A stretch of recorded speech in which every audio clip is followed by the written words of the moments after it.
उन्हाळा चालू झाला आहे आणि 12 वाजताच इतकं ऊन पडतं की कडकडीतच। तर सकाळच्या शाळा चालू झाल्या आहेत आणि मुलं येतात दुपारची। तर रोज आपण मुलांना मार देत असतो, तर आज एका दिवस म्हणजे सरप्राईज देऊया म्हणून आज तयार केला कलिंगडाचा ज्यूस। थंडगार असा ज्यूस तयार केला आहे। तर सकाळी जाताना मार खाऊन गेलतीत, असंच आपल्याला सवय असतेच महाराष्ट्रीयन बायकांना, तोंडानं कमी पण हातानं जास्त त्यांच्याबरोबर बोलत असतो। तर त्यांच्यासाठी खास करणार आहे मी कलिंगडाचा ज्यूस। कारण सकाळ शाळा चालू झाली, लवकर उठे ना, तर 2 झपट्या दिल्या ना, तर उठली आणि जाताना रडत रडत गेली। म्हटलं आल्यानंतर त्यासनी थोडंसं खुश करूया। त्यांच्या काही लक्षात नसतं, कारण त्यांना माहीतच असते आपली आई कोणत्या कोणत्या गोष्टी आपल्याला मारत असतेच। तर त्यांना म्हटलं आता खुश करूया। तर घेतलं फ्रीजमधून कलिंगड, कालच होता बाजार आणि 50ला 2 असे कलिंगड भेटले आणि त्यातलं एक कलिंगड रात्रीच खाल्लं आणि आता हे कलिंगड ठेवलं, म्हणजे सकाळी आपण काहीतरी खायचं म्हणजे होताना। म्हटलं आता हे त्यांना खुश करायचं म्हणून हे कलिंगड काढलं बाहेर आणि कट करून घेतलं आणि अशा छोट्या छोट्या फाकी करून घेतल्या पातेल्यामध्ये म्हणजे टोपामध्ये। तर ज्यूस करायचं म्हटलं की मिक्सरला बारीक करायचं किंवा हे, तर माझ्याकडे ब्लेंडर होतं, ब्लेंडरच्या साहाय्याने हे ज्यूस तयार करून घेतलाय। तर एक आणि एक असं व्यवस्थित मी हे घासून घेतलं आहे। हे कलिंगडाचं हे फाकी अजिबात वाया घालून दिल्या नाहीत आणि हे एक कट करून त्या टोपामध्ये घालून घेतले आणि त्यामध्ये थोडंसं साखर पाणी घातलं आहे। त्यामध्ये कुठलीही वस्तू घालायची नाही किंवा मीठ विलायची, त्यामुळे चव बिघडते। तर चांगला अनुभव आहे मला, मागच्या वेळेला अशा पद्धतीने केलता आणि त्यामुळे कलिंगडाचा ज्यूस अजिबात चांगला झाला नव्हता। आणि ह्या वेळेला अगदी साधी सिंपल पद्धत वापरून हे ज्यूस तयार केला आहे आणि हे अर्ध कट करून झाल्याने ह्यातलं थोडंसं मी शिलकी ठेवत आहे, कारण की ज्यूस केल्यानंतर त्यावर थोडंसं बारीक बारीक तुकडे टाकले ना, तर ते ज्यूस पिताना दाताखाली ते तुकडे आले ना, हा जबरदस्तच लागतं। पण कलिंगड मात्र थंड असलं पाहिजे, त्याशिवाय ही मजा येत नाही कलिंगड ज्यूस प्यायला। तर बघा इथं तुकडे करून घेतले आहेत सर्व। तर इथं मुलं पण माझे येत होती शाळेतून आणि त्यांना जर उन्हाचं जरा असं थंड म्हणून हे देत आहे। आणि दुसरी गोष्ट म्हणजे त्यांना जरा मार दिला होता, तेवढं आनंद होतील म्हणून हे देत होते। तर ही सर्व झाली आहे प्रोसेस आपली काटकूट करण्याची। त्यामध्ये घातली आहे साखर आणि हे आहे पाणी। तर ह्या 2च वस्तू वापरून हे आपलं कलिंगडाचा ज्यूस केला आहे आणि आता आपण ब्लेडरच्या साहाय्यानं गुर्र गुर्र गुर्र करून फिरवून घ्यायचा, म्हणजे बारीक होतं लगेचच आणि याचा ज्यूस तयार होतो 0 मिनिटात। तर जरा बारीक होस तर हे आता बारीक करून घेऊया, एकदम लगेचच होतो आणि थंड असलं पाहिजे बरं का कलिंगडाचा ज्यूस पिताना। हा कलिंगड मग छान टेस्ट येते त्या कलिंगड ज्यूसला।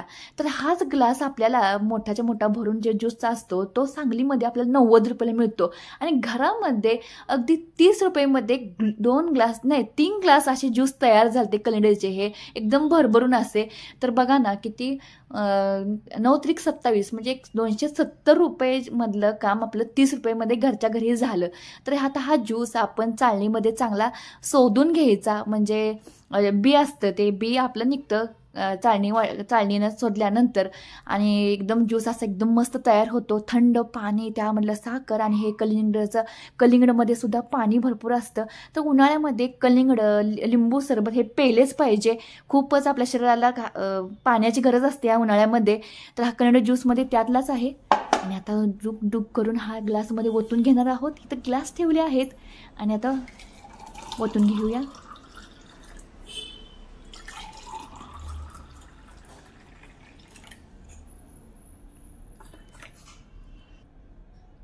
आता हे तुकडे केलेत ते घालून घेऊया ग्लासमध्ये आणि हे तुकडे खूप छान टेस्टी लागतात बरं का ह्या ज्यूसमध्ये।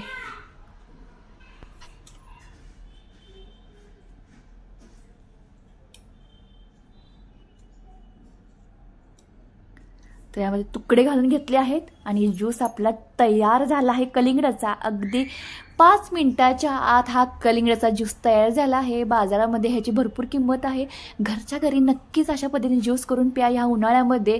त्या बरेच गोष्टी आहेत उन्हाळ्यामध्ये, आपण लिंबू सरबत, नाचणीचं जे आंबील असतं ते, तर पाण्यात आता उन्हाळा सुरू झालाय आणि उन्हाळा सुरू झाल्यामुळं शाळा आता सकाळच्या केलेल्या आहेत, त्यामुळे आता सकाळचे 12 वाजता आलेले आहेत आणि शाळा सुटल्याने ही आमची 2 मुलं येत आहेत, राजनंदिनी आणि शिव, आणि आमची आई त्यांना घेऊन येत आहे आणि त्यांना आता आल्यानंतर सरप्राईज आहे। ते बघितल्यानंतर त्यांचा फक्त चेहरा बघायचा आहे।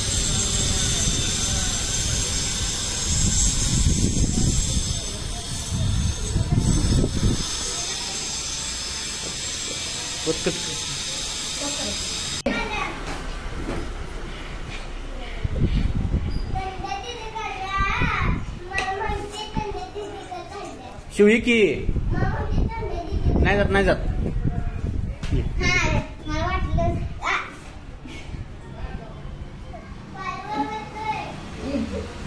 मला वाटलं काय तर पाडशील पाडल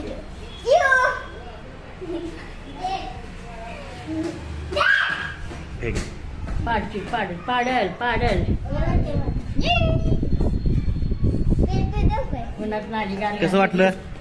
वाटतंय गार गार वाटतंय. शितू म्हण.